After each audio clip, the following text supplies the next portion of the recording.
Hello, I am John Abbott, the producer and editor of a nostalgic oral history of Chalfont. Episode 2 is entitled Motorheads. It is a story of a bunch of young, ambitious Chalfont mechanics and a driver who actually built a stock car and raced it at Daytona Beach in the 1950s.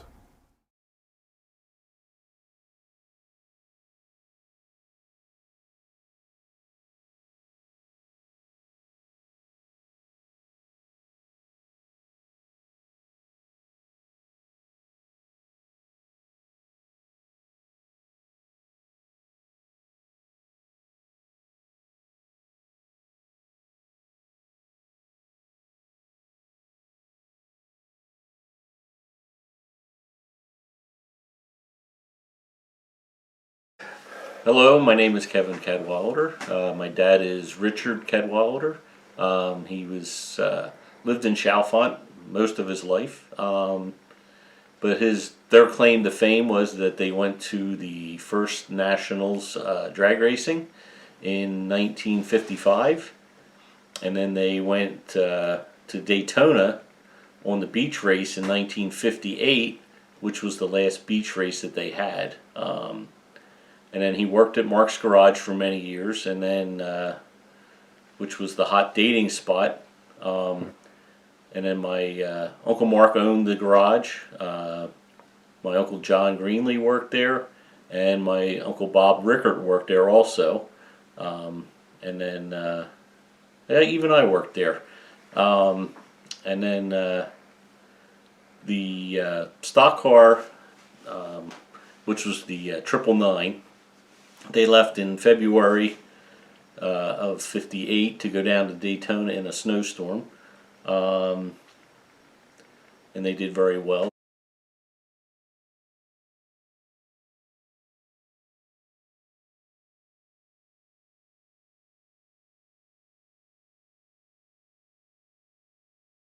Well, it was with Dick Cadwallader was the main man, the money and the know-how was Dick, and we worked together with it.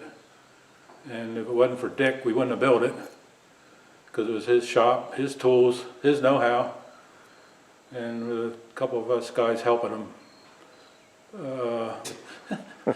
We thought ourselves as outlaws. The fathers of Chalfont, I don't think any of them ever went to a race, to tell you the truth. And we were sort of a different group of young fellows that, well, they grew up with farms and horses and tough times, I think, and we were sort of a little bit flamboyant for the times in that time of the 50s. Where'd you work on the car in Chalfont? At Dick Cadwallader's parents' place. And where was that? It was right there crossing the bank on Main Street in Chalfont, back the alley towards Good Cinder Block Factory. And there was a barn right behind their parents' house, and they were good enough to let us work there. And they let me work there when Dick was in the service, which was really something really special to me. Where'd you get the money to buy a car and work on it? That was a tough deal. We were always Dick was a banker. He always seemed to have money, and must have had worked hard and saved it. And I sort of just went along with the times. And if I had $100, I put it in the car instead of paying board to my mom, which I should have done and didn't. So it was one of them deals. I called stupid young kids at the time, but we had fun doing it.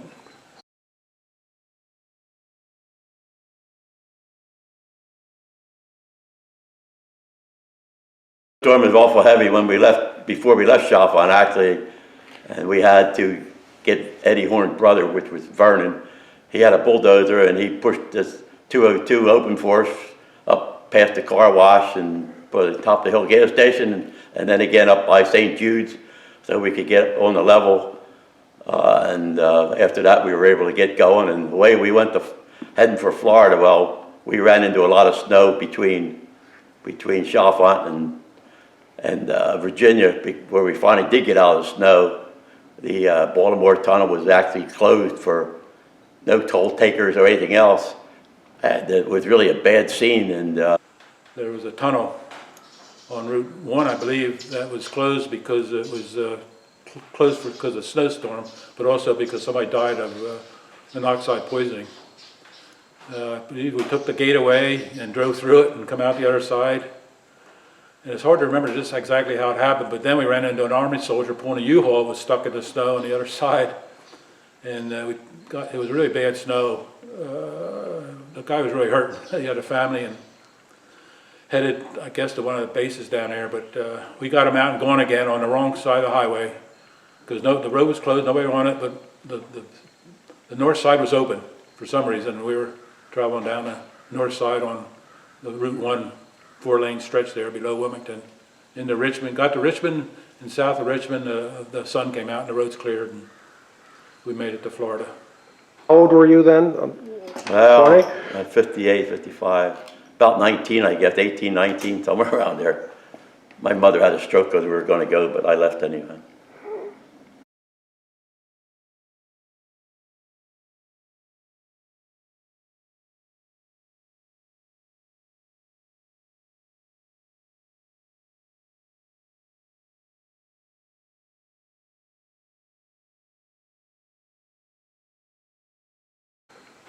And where were the time trials at Daytona? On the beach, on the fabulous Daytona Beach. And it's a 2-mile southbound run, and anybody can do it. Anybody has a car wants to see check their speed, you do it, but they did it that day just for the race cars. The time trial, we went 110 mile an hour, which got you in the race, but it wasn't good enough to race with, and Dick tuned it up a little bit, and we went a lot faster during the race. The race course was Bill France established it somehow with his know-how to block off the south end of Daytona, a 2-mile stretch of macadam driveway. You went south 2 miles on a stretch, crossed over to the beach on a sort of a bank turn he built, and then back 2 miles on the beach to the northbound turn, back on the macadam. And the macadam was sort of, if you live in Chalfont, it was sort of like running 152 or them roads where you got bumps and humps and bumps, and you sort of went to the air a little bit when you were going on it, but you were really flying. On the gas engine, flathead Ford, which was the only one in the race, I think. Everybody had the new, more modern overhead valve motors, which those made more horsepower, easier to work on, easier to build, but Dick built this motor. It really did have the horsepower.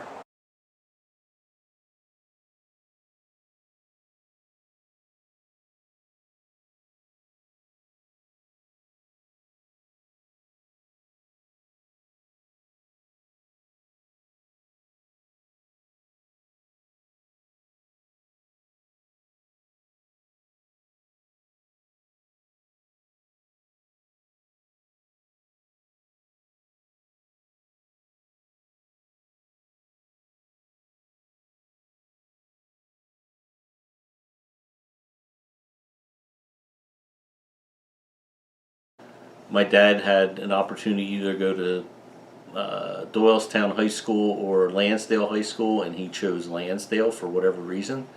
And then they had a car club there. It was called the Night Rodders, which I guess North Penn is the Marching Knights, so hence I guess was the name. And I think actually he was the president of the club. And then they had organized races here and there, drag races, where they went as a group. And then there's a business card from the Night Rodders that said that if their rules were to, if they saw a stranded motorist, that they were supposed to stop and help them. And then they would hand them the card saying that they were helped by the Night Rodders.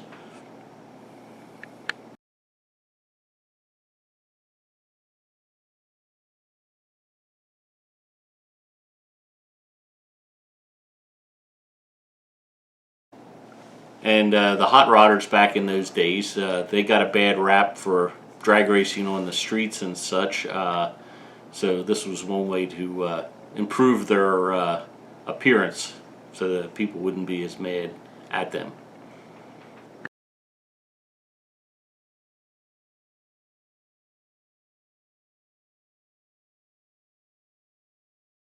He went and ran A-Gas, and he was the winner of the A-Gas in 1955.